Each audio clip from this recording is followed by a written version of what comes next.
Hello guys, ഞാനിങ്ങനെ യാത്രയായിട്ട് എങ്ങോട്ടാണ് പോകണമെന്നല്ലേ, വേറെ എവിടേക്കല്ല കേട്ടോ. ഞാൻ തിരിച്ചു പോവുകയാണ് വീട്ടിലേക്ക്. ഏപ്രിൽ 14 വിഷുവിന് വന്നതാണ് കേട്ടോ. ഇപ്പോൾ ഒരു മാസത്തിലധികമായി. ഇനിയിപ്പോൾ സ്കൂളൊക്കെ തുറക്കാറായും. ഞാൻ വരുമ്പോൾ ഈ ഒരൊറ്റ വേഗം ഉണ്ടായിരുന്നുള്ളൂ കേട്ടോ. ഇപ്പോൾ അതാ 2-3 കവർ സാധനങ്ങളാണ് കൊണ്ടുപോകാനുള്ളത്. കുറച്ച് മാങ്ങ ഉണ്ട്, പിന്നെ കുറച്ച് ബേക്കറി ഉണ്ട്, കുട്ടികൾക്ക് ഇഷ്ടമുള്ള മിഠായി ഉണ്ട്. ഇതൊക്കെ അവിടെ വാങ്ങാൻ കിട്ടും. എന്നാലും നമ്മളൊരു സമാധാനത്തിന് വേണ്ടി തന്നു വിടുകയാണ് കേട്ടോ. പിന്നെ അമ്മ അതാ ഒരു കരച്ചിലൊക്കെ കഴിഞ്ഞിട്ടിരിക്കുക. കുട്ടികളെ നോക്കുമ്പോൾ ഭയങ്കര വിഷമാട്ടോ അമ്മയ്ക്ക്. ഇനിയിപ്പോൾ ഇനി കുറച്ച് ദിവസം ഇനി ഒറ്റയ്ക്കാണ് എന്നൊക്കെ പറഞ്ഞിട്ട് നല്ല വിഷമം ഉണ്ടായിരുന്നു കേട്ടോ. വണ്ടിയിൽ കയറിയപ്പോഴേക്ക് നല്ല സങ്കടം ഉണ്ടായിരുന്നു.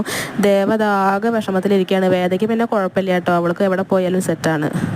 ഞങ്ങൾക്ക് പിന്നെ 10 മിനിറ്റിൻ്റെ ദൂരമേ ഉള്ളൂ കേട്ടോ. അവിടെ നിന്ന് 5 മണിക്ക് പോകുന്ന അവിടെ 5:10 5:15 ആകുമ്പോഴേക്കും ഇവിടെ എത്തും കേട്ടോ. വീട്ടിലെത്തുമ്പോഴേ ഭയങ്കര മഴ ഉണ്ടാകുന്നു. എങ്ങനെയൊക്കെയോ ഓടിച്ചാടി കയറിപ്പോയി ഉമ്മറത്തേക്ക് കേട്ടോ. അപ്പോൾ ഇതാണ് കേട്ടോ എൻ്റെ റൂമും കാര്യങ്ങളൊക്കെ. ഞാൻ വന്ന വഴിക്ക് തന്നെ ലൈറ്റൊക്കെ ഇട്ടിട്ട് ഇങ്ങനെ 4 പുറം നോക്കാം കേട്ടോ. പ്രത്യേകിച്ച് ഒരു മാറ്റമൊന്നുമില്ല, എന്നാലും വെറുതെ നമ്മുടെ ഒരു സമാധാനത്തിന് ഇങ്ങനെ ഫുള്ള് ചുറ്റോറ് നോക്കാം കേട്ടോ. അപ്പോൾ ഇനി ഇവിടുന്ന് അങ്ങോട്ട് എൻ്റെ വിശേഷങ്ങളൊക്കെ ഇവിടെ വെച്ചിട്ടായിരിക്കും കേട്ടോ. അപ്പോൾ നമുക്ക് പിന്നെ കാണാം.